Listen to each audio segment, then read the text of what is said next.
zugegebenermaßen klitzekleine. Aber es besteht immer die klitzekleine Chance, dass sie was ändern. Und zwar im Sinne von, wie leicht ist es, sich Dinge zu erspielen. Und grundsätzlich ist es auch so, also ja, es ist zwar auf dem FEC leichter, beziehungsweise alles geht schneller. Ich meine, ist ja logisch, weil XP und Droprate ist erhöht, also muss ja zwangsläufig alles, was du tust, schneller gehen. Letztendlich, das ist ja der ganze Sinn von der ganzen Geschichte. In kurzer Zeit alles machen, was du sonst in wesentlich längerer Zeit machen würdest. Aber man hat ja auch Nachteile. Zum Beispiel, wenn du dir Equipment erspielst, hast du dann später das Problem, dass es ja accountgebunden ist. Und wenn dann kurz darauf ein Update käme, zum Beispiel mit neuem Equipment, dann sitzt du halt auf deinem alten Equipment. Das ist aber nicht mehr das Beste, es gibt was Besseres.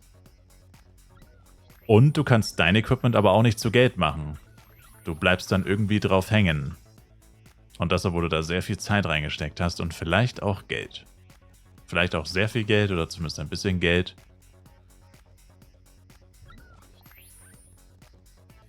Also, ich sage jetzt nicht, dass der FEC sich nicht lohnt oder so. Ich meine nur, das sage ich bei Flive immer so, nicht nur beim FEC, auch bei zum Beispiel der Entscheidung, ob man 8-Chart-Taktik macht oder 2-Chart-Taktik. Selbst ob man Cached oder Free-to-Play spielt. Eigentlich muss man sich bei Flive immer schon, das kann man natürlich nur, wenn man schon mal Flive gespielt hat, keine Frage. Aber eigentlich muss man sich bei Flive immer schon vorher Gedanken machen, was man später eigentlich will, beziehungsweise was das später für Konsequenzen hat, wenn ich jetzt diese oder jene Entscheidung treffe. Flive ist halt alles immer so, das sehen halt manche Leute nicht, aber na gut, manche Leute spielen vielleicht auch nicht so lange. Aber wenn du wirklich vorhast, langfristig zu spielen, oder du jetzt nicht abgeneigt bist, lange zu spielen, dann ist eigentlich schon wichtig, dass man langfristig auch die Entscheidungen plant. Also die Auswirkungen der Entscheidungen mit einbezieht. Weil wenn du jetzt halt nicht nur FEC ein bisschen Spaß haben willst und danach eigentlich schon wieder weg vom Fenster bist und du weißt jetzt eigentlich schon, okay, du bist dann eh nicht mehr da, dann kann dir alles, was ich bis jetzt gesagt habe, eigentlich vollkommen egal sein. Aber falls das halt nicht der Fall ist, dann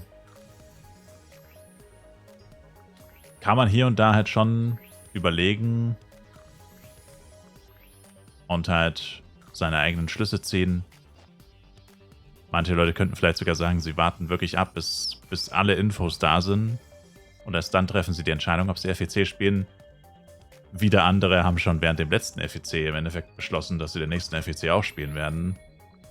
Da tickt jeder ein bisschen anders und da gibt es kein richtig und kein falsch. Es ist halt einfach nur so, wie ich es schon gesagt habe, wenn man halt eh lange spielen will, dann würde ich mir halt gründlicher Gedanken machen, als halt jemand, der eh nur für den kurzfristigen Spaß da ist. Es gibt ja legit Leute, gut, bei manchen nicht absichtlich, aber es gibt ja sogar Leute, die spielen FEC 5 Monate gefühlt jeden Tag 5 Stunden oder 8 Stunden oder whatever und dann transferieren sie nicht mehr ihren Char. Und dann denkst du halt auch so, ja, Bro. Ich meine, what the hell? Aber keine Ahnung, manche Leute, ich kann es dir auch nicht erklären, aber wie gesagt, muss halt jeder selber wissen. Aber ich bin halt der Meinung, also ich sag's ja auch nur, weil ich selber halt die schlechte Erfahrung gemacht habe. Beim ersten FEC. Und halt nur Leute warnen will. Ich meine, ich weiß, dass es nichts bringt. In vielen Fällen. Man muss seine eigenen Erfahrungen machen. Wie immer im Leben. Vieles glaubt man wirklich erst, wenn man es selber sieht. Oder wenn es einem selber passiert ist. Vorher glaubt man es einfach nicht. Das sowieso. Aber mal. Schadet ja nicht, wenn man schon mal drüber nachdenkt. Und letztendlich kannst du eigentlich eh nur alles falsch machen, weil keiner weiß, was Gala in Zukunft plant. Keiner weiß, was in 5 Monaten ist. Keiner weiß, was in 6 Monaten ist. Keiner weiß, was in 10 Monaten ist. Von dem her, sag ich mal, ist es eh pures Glücksspiel letztendlich. Aber manche Sachen weiß man halt, oder kann man sich denken. Oder zumindest was einen selber angeht. Ich selbst zum Beispiel, wenn ich jetzt irgendwas mache, kann natürlich schon sagen, naja gut, das ist schon sehr wahrscheinlich, dass ich Langzeit spielen werde. Also, wie gesagt, einfach mal ein bisschen nachdenke.